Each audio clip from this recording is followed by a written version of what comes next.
Red Bull is planning to introduce a massive upgrade package in Hungary, and although the RB19 is as perfect as it gets, it seems like the Austrian squad is afraid that the grid behind them will catch up quicker than they originally anticipated.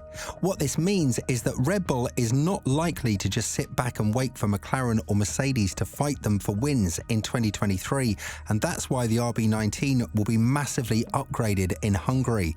Verstappen has also spoken about the boost that he's expecting his car to receive in the upcoming race, and as all things stand, Red Bull will yet again be the unbeatable force with what they're planning to mount on the RB19.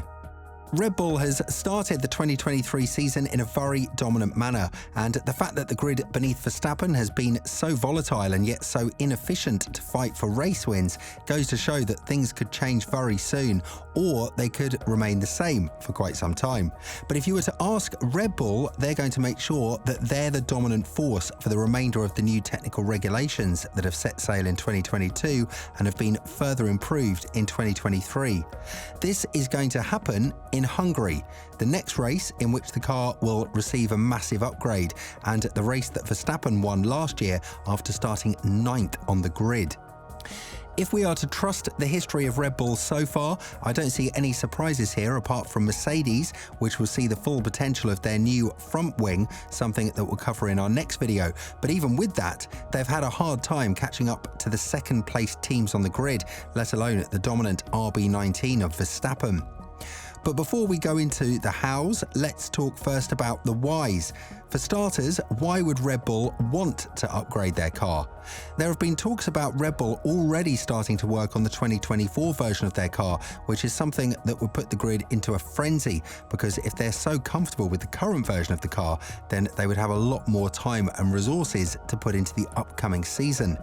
Furthermore, they're not going to see that big of a hit from the sporting penalty for breaching the budget cap back in 2021, so it just prompts the question, was everything dealt the right way by the FIA, or should we see something changed regarding this matter?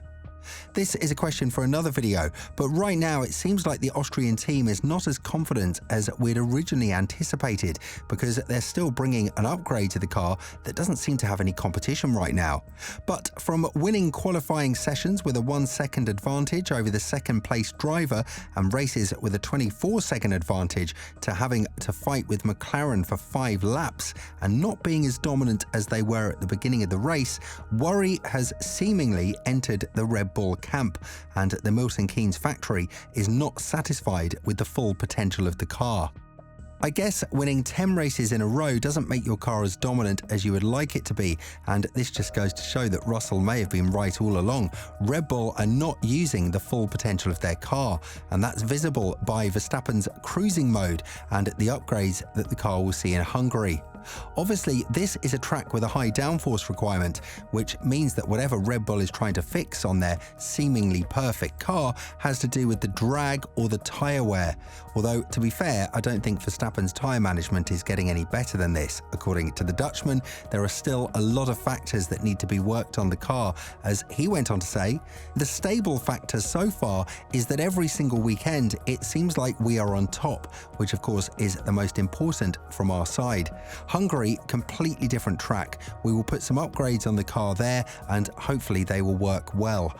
Drag, low speed, medium speed, high speed, DRS effect, tyre wear, all of these areas. That's what we're working on. I'm not kidding. It does seem like Verstappen is throwing jokes out there, because from what we're seeing from Red Bull in the 2023 season, none of these areas are struggling for the Austrian team. Or it could be that the rest of the grid is so bad at catching up with Red Bull that there's still a lot more to discover in this new regulation era. But at this point, if Red Bull manages to set yet another benchmark in how the car should look and perform, like in times where McLaren has developed a design that is very similar to Red Bull, but obviously has its own iteration, then I'm afraid we have nothing more to look forward to in the 2023 season. Funny enough, fans have suggested that Red Bull is likely going to implement the no-pod side pod design on the RB19 and show Mercedes that even with a bruised design like the Silver Arrows have had for the past 18 months, the philosophy is somewhere else and the RB19 isn't winning races on luck. Regardless of the jokes, there have been talks inside the paddock that Red Bull is planning to introduce a new version of the front wing, as well as slightly modified side pods, mostly because they think they can extract more potential out of the aerodynamic concept of the car. Although everyone is still focused on 2023, this could be the first step towards making the perfect car for 2024, because as you already know, there won't be massive shakeups in the regulations in the upcoming season, and the cars that we have this year will serve as a foundation for the 2024 campaign. Therefore, making the perfect version of the 2023's car is something that Red Bull has on its mind, and although many are thinking that this is already achieved by the current version of the RB19, Newey and his team are going to try to convince us that there's still a lot more to be worked on the car, even though they're winning races by large margins. Now, the question still remains, will the FIA intervene prior to 2026, and whether that would be fair to punishing the good kid, as Ben Sulayem has explained the situation. According to Pat Simmons, there are certain pillars in sports that the governing body cannot cross. And no matter how dominant the leading team is, it's the job of the other teams to make the sport more entertaining and do work behind the scenes rather than complain about how bad they are and ask for changes from the governing body. When talking about this, Simmons said, "When Ross Brawn and I were first talking about this in 2017, we established there were certain pillars we couldn't deviate from. One was that F1 is a meritocracy, and the best people must win. People try to liken it to football. One of the great things is that the best team at the end of the season wins the league, but along the way, they have lost some matches. I'd love it if F1 was like that. We will never make it artificial, but I would like it if we could get other people winning races.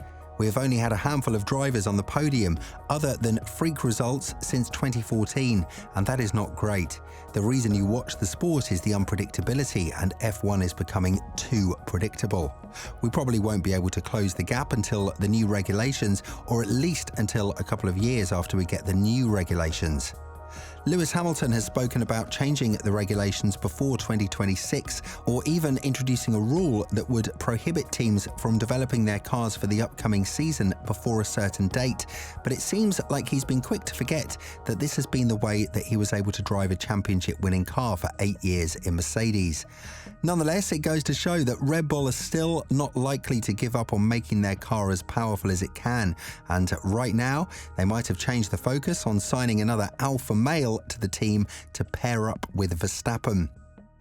And we mustn't forget Perez's recent slump in performance and how the current upgrade package might be a bit more focused on him than Verstappen or the entirety of the car.